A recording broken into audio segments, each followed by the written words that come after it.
जिंतूरमध्ये online बेकायदेशीर औषध विक्री विरोधात केमिस्ट संघटनांचा यल्गार. सार्वजनिक आरोग्य धोक्यात असल्याचा आरोप करत मेडिकल दुकानदारांचे एकदिवसीय बंद आंदोलन. तहसीलदार मार्फत पंतप्रधान नरेंद्र मोदी यांना निवेदन सादर. नेमकं काय आहेत मागण्या पाहूया या सविस्तर रिपोर्टमध्ये. जिंतूर शहरासह तालुक्यातील औषध विक्रेत्यांनी इंटरनेट माध्यमातून होत असलेल्या बेकायदेशीर ऑनलाईन औषध विक्रीच्या विरोधात तीव्र नाराजी व्यक्त करत 20 मे रोजी एकदिवसीय बंद आंदोलन केले. सार्वजनिक आरोग्याला निर्माण झालेला गंभीर धोका आणि छोट्या केमिस्ट व्यावसायिकांचे संरक्षण करण्यासाठी केंद्र शासनाने त्वरित हस्तक्षेप करावा अशी मागणी यावेळी करण्यात आली. All India organisation of chemist and drugs तसेच महाराष्ट्र राज्य केमिस्ट अँड ड्रग्स असोसिएशनच्या अहवालानुसार परभणी जिल्ह्यातील जिंतूर शहर व तालुक्यातील सर्व औषध विक्रेत्यांनी संयुक्तपणे या आंदोलनात सक्रिय सहभाग घेतला. अनेक मेडिकल दुकाने बंद ठेवून निषेध नोंदविण्यात आला. औषध विक्रेत्यांच्या म्हणण्यानुसार इंटरनेट माध्यमातून सुरू असलेल्या ऑनलाईन औषध विक्रीत अनेक नियमांचे उल्लंघन होत असून विना प्रिस्क्रिप्शन औषध विक्री, बनावट औषधांचा धोका आणि ग्राहकांच्या जीवाशी खेळ सुरू असल्याचा आरोप करण्यात आला. या संदर्भात संबंधित प्राधिकरणाकडे अनेक वेळा निवेदन देऊनही ठोस कारवाई झाली नसल्याने आंदोलनाचा मार्ग स्वीकारावा लागल्याचे सांगण्यात आले. यावेळी तहसीलदारामार्फत पंतप्रधान नरेंद्र मोदी यांना निवेदन पाठविण्यात आले. ऑनलाईन बेकायदेशीर औषध विक्री तत्काळ बंद करण्यात यावी, छोट्या केमिस्ट व्यावसायिकांचे संरक्षण करावे आणि औषध विक्री क्षेत्रात कठोर नियमांची अंमलबजावणी करावी अशी मागणी निवेदनाद्वारे करण्यात आली. या निवेदनावर गणेश दरगड, घनश्याम जेथलिया आदी पदाधिकाऱ्यांच्या स्वाक्षऱ्या होत्या. आंदोलनामुळे जिंतूर शहरात दिवसभर मेडिकल दुकाने बंद असल्याचे चित्र पाहायला मिळाले. RAC न्यूज साठी रियाज ऑनलाईन बेकायदेशीर औषध विक्रीच्या विरोधात बंद पुकारलेला आहे. देशव्यापी बंद आहे.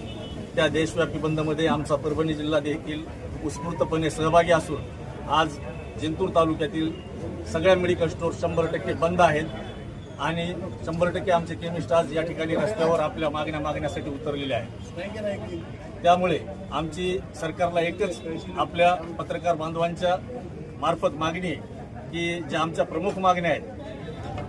पहिली मागणी आमची बेकायदेशीर ऑनलाईन विक्री बंद झालीच पाहिजे. दुसरी मागणी आहे GSR 220 आणि GSR 817E ह्या ज्या अधिसूचना सरकारने ऑनलाईन औषधीसाठी काढलेल्या आहेत त्या अधिसूचना रद्द कराव्या आणि बेकायदेशीर ऑनलाईन औषधांची विक्री बंद करावी. तिसरी मागणी आमची Amazon, Flipkart, Blinkit, Swiggy, Zomato यासारख्या 35 ज्या कंपन्या आहेत त्या ऑनलाईन बेकायदेशीर औषधांच्या विक्री या ठिकाणी करत आहेत. त्यामुळे समाजात नशेचे प्रमाण, त्यानंतर गर्भपाताच्या गोळ्या ह्या अतिशय सहजरित्या झोपेच्या गोळ्या उपलब्ध होत आहेत आणि त्यामुळे तरुण वर्ग हा नशेकडे वळत आहे. त्यामुळे गुन्हेगारी प्रवृत्तीकडे वळत आहे. म्हणून आमची एकच मागणी आहे की बेकायदेशीर ऑनलाईन विक्री बंद झालीच पाहिजे. आज आमच्या पारंपरिक औषधी विक्रेत्याला आज आम्हाला फार्मासिस्टच्या उपस्थितीमध्येच औषधाची विक्री झाली पाहिजे हा आमच्यासाठी कायदा आहे.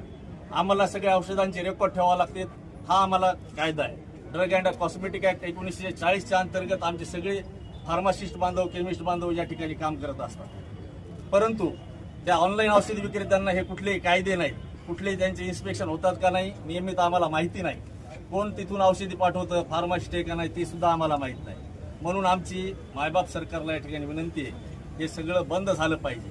आमचा पारंपरिक औषधी विक्रेता या स्पर्धेमध्ये टिकला पाहिजे. म्हणून आम्ही या ठिकाणी माननीय तहसीलदार साहेबांना निवेदन दिलेलं आहे. ते नक्कीच आमच्या भावना माननीय पंतप्रधान नरेंद्रजी मोदी साहेब यांच्यापर्यंत पोहोचतील अशी आम्ही आशा बाळगतो.